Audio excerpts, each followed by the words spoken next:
veterinary staff took her for an exam up at the health center, and we found that she had a stick in her digestive tract. So that was surgically removed.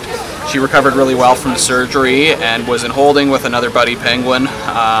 Recovered really well, and unfortunately just over a week after the surgery we suddenly found her dead in the middle of the day. The penguin exhibit is a popular exhibit. We brought in 46 birds to start. You know, if we had 4 penguins and one died, we probably would have put out a press release because it would have been significant. We have 23 Gentoo penguins, now we have 22.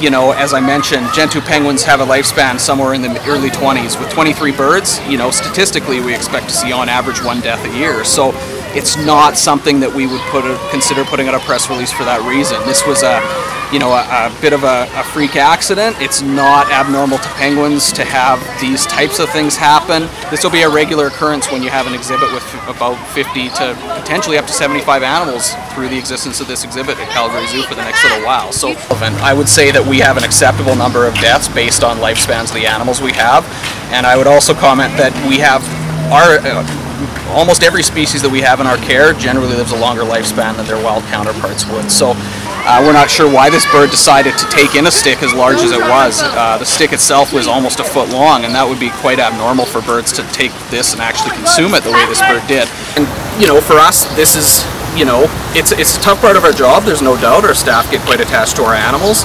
and our keepers do take it hard every death we have, regardless if that's an animal that has a freak accident or if it's an animal that becomes geriatric and dies of old age. So, you know, this is something that happens at zoos every day around the world. It happens in the wild every day.